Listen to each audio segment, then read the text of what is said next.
این بازی‌های ترسناک از روی واقعیت ساخته شدن و واسه من خیلی عجیب بود، چون چند تا از اینا بازی‌های بودن که تجربه کرده بودم و احتمال زیاد شما هم تجربه کردین، ولی خب هیچ ایده‌ای نداریم که این از روی واقعیت ساخته شدن. و بدتر از اون داستانایی که ازشون الهام گرفته بودن بعضیشون واقعا شنیدنشون آزاردهنده است. بیاین ببینیم چیان. اولیش فایو نایتس ات فردیزه که من خودم واقعا نمیدونستم که فنف هم حتی از روی واقعیت ساخته شده، ولی خب فقط در حد تئوریه و تایید نشده کاملا. اما چی در مورد فنف تئوری نیست که یه ویدیو هم مثلا در موردش ساختم، 2 تا، اگه دوست داشتین توی دیسکریپشن واسهتون میذارم که ببینین اگه ندیدین. ولی خب در کل میگن که اسکات واسه ساختن فنف اومده از یه اتفاق تیراندازی توی یه رستورانی به اسم چاکی چیز الهام گرفته که توی اون 4 نفر از کارمندا کشته شدن و یکیشون هم به شدت زخمی شده بود.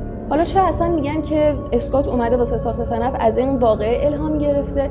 به خاطر اینکه تعداد انیماترونیک هایی که توی فنف هستن با تعداد قربانیای این حادثه برابری میکنن. بعد جدا از اون شما این عکس‌ها رو ببینید چقدر شبیه همن، چقدر فردی و چیکا شبیه این لباسای عروسکی هستن که توی چاکی چیز بودن. یا حتی بعداً همون کمپانی که اومده بود چاکی چیز رو زده بود یه پیتزا فروشی به اسم شوبیز پیتزا درست میکنه که توی اونم باز یه سری لباس عروسکی بودن که باز خودتون دارین شباهت رو میبینید. و واقعا همین واسه من کافی بود که واقعا این تئوری واسم خیلی نزدیک به واقعیت باشه و حتی مطبعت هم در موردش صحبت کرده.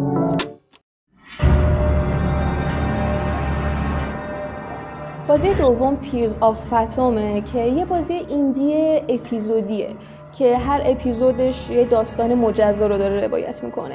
اپیزود اولش رایگانه و تا الان کلاً 4 تا اپیزود ازش بیرون اومده، ولی بقیه اپیزودا پولیه و باید واسهشون پول بدین تا بتونین بازیشون بکنین. و خیلی داستان جالبی داره. به خاطر چی؟ به خاطر اینکه نمیاد شما رو از یه چیز فراتبی بترسونه و میاد بهتون نشون میده که هیولای واقعی که باید ازش بترسین کاملا شبیه من و شماست و هیچ فرقی با ما نداره. مثلا اپیزود اولش در مورد یه فردیه که به زور وارد یه خونه شده و حالا ما به عنوان پلیر باید توی نقش یه پسر 14 ساله سعی کنیم که از دستش نجات پیدا کنیم و نبینتمون و بکشتمون. این بازی همون موقع که اومده بود خیلی سر و صدا کرد و یوتیوبرهای مهمی مثل جکسپتیکای هم ازش گیم پلی رفتن که باعث شد یه توجه عده زیادی از مردم بهش جلب بشه و رفتن تجربهش کردن و همشون هم اکثرا دوستش داشتن.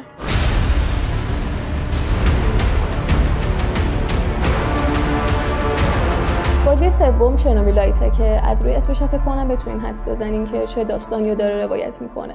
داستان در مورد یه فیزیکدانیه که قبلا توی چرنوبیل کار میکرده، نیروگاه چرنوبیل، و 3 سال از اون واقعه انفجار میگذره. حالا اون واسه این که ببینه چه اتفاقی واسه نامزدش افتاده و چرا گم شده دوباره به این منطقه برمیگرده و حالا این وسط باید با بلک استاکر هم سر و کله بزنه.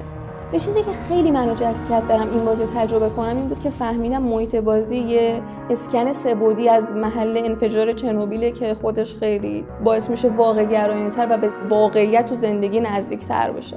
حالا ولی اگه بخوام یه یادآوری کلی در مورد چرنوبیل بکنم این بود که چرنوبیل اولین مکان بود که توی اون یه نیروگاه اتمی توی اوکراین زده بودن که توی سال 1986 یکی از راکتورها منفجر میشه و مردم مجبور میشن که اونجا رو تخلیه بکنن. 14,000 نفر یهو بی خانمان شدن و هنوز بعد از این همه سال هنوز رادیواکتیو ترین مکان توی کل دنیاست. قبل از اینکه بازی 4 بگم یادتون نره دکمه لایک رو بزنین و بازی 4 چیزی نیست جز سایلنت هیل 2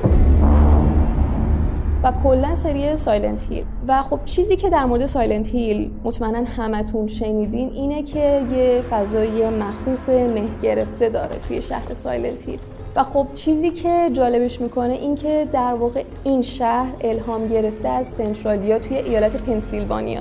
چه اتفاقی میفته؟ توی سال 1962 شهرداری میاد کل زباله ها رو جمع میکنه و بعد اونا رو آتیش میزنه تا به خیال خودش مثلا پاکسازی انجام بده.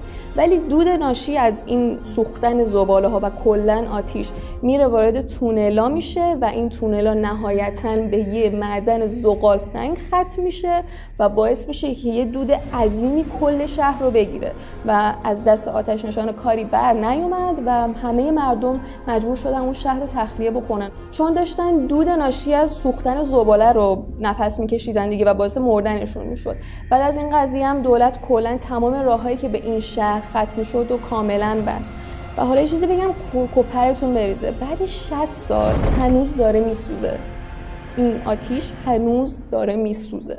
و حالا چیزی که خیلی جالب تره اینه که سازنده‌های سایلنت هیل اون موقعی که می‌خواستن طراحی بکنن بازیو، به خاطر محدودیت‌های سخت افزاری کنسول در واقع اومدن این مهو زیاد کردن. ولی خب انقدر این قضیه باعث ترسناک‌تر شدن بیشتر بازی شد که به یه نماد توی صنعت ویدیو گیم تبدیل شد. بازی بعدی اسمش کولاته، ولی نمیدونم به روسی چجوری تلفظ میشه، شاید خولت تلفظ میشه.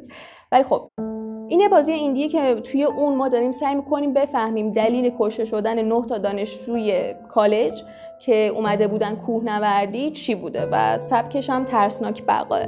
و اصلا خود بازی اولش که شروعش میکنین میاد داستانی که توی واقعیت اتفاق افتاده بود و توضیح میده. ظاهرا سال 1959 یه تیم 9 نفره از دانشجوها میرن کوهنوردی توی کوهستان خولات سیاخل و اونجا شروع میکنن میرن کوهنوردی دیگه و قرار بود وقتی که برگشتن تلگرام بفرستن، ولی خب هیچ پیامی فرستاده نشد. وقتی که شروع کردن دنبالشون گشتن نهایتا جسدشون رو پیدا کردن و دولت روسیه هم خیلی زود پرونده رو بست و گفتش به خاطر بی‌تجربگی خودشون بوده که این اتفاق واسهشون افتاده. ولی خب هیچکس قانع نشد. واسه همین سال 2019 دولت روسیه دوباره مجبور شد که پرونده رو باز کنه و وقتی که بازش کردن هیچ اتفاقی نیفتاد. هنوزم واقعا کسی نمیدونه که چرا 9 نفر همه 9 نفر مرده بودن. چرا این قضیه عجیبه؟ الان بهتون میگم. به خاطر اینکه وقتی جسداشون رو پیدا کردن یکیشون زبونش نبوده، 2 تاشون چشاش در اومده بود و کلا یه جوری این جسدا نابود شده بودن که فقط در صورتی که یه ماشین با سرعت زیاد بهشون برخورد میکرد این اتفاق میافتاد. چی میتونسته همچین بلایی سرشون بیاره؟ بهمن بوده، کار نمیدونم یه مأموریت ارتشی سری بوده، چی بوده که همچین بلایی تونسته سرشون بیاره؟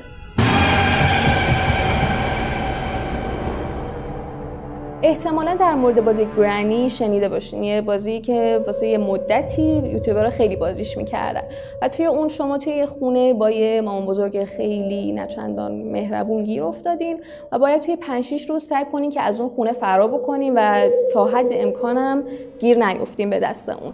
و یه تئوری خیلی قوی هست که میگه این بازی گرانی اومده از روی گرانی ریپر که یه قاتل سریالی روسی به اسم تامارا سانسامارا هست الهام گرفته که این پیرزنه که ظاهرش اصلا نمیخوره قاتل سریالی باشه، شاید هم میخوره، نمیدونم، قضاوت با شما، 13 نفر رو به قتل رسونده بوده. و چجوری اصلا لو رفت داستانش؟ یه روز خانواده‌ای که توی اون مجتمع زندگی میکردن میبینن که توی سطح زباله یه سری پلاستیکای زباله هست که توی اون اندامای انسانا هست. میرن دوربینا رو چک میکنن و میبینن بله کار ایشون بوده و حتی توی یکی از اون قسمت‌های دوربین میبینن که قابلمه رو داره میبره بیرون که میگن در واقع توی این سر قربانی رو گذاشته بوده.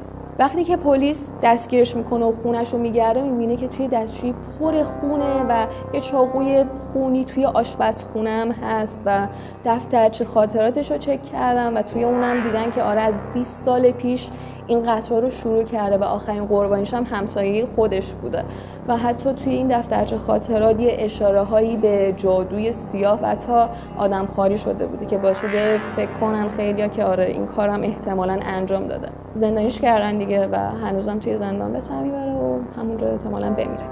خیلی دارک شد، نه؟ قبول دارم، ولی این آخری واقعا به نظر من از همه دارکتر بود و اصلا یه اتفاق تاریخی خیلی بده ولی خیلی داستان مفصلی داره و اون بازی که ازش الهام گرفتم خیلی بازی معروفیه. اگه دوست دارین در موردش بشنوین توی کامنت ها بنویسین. مراقب خودتون باشین.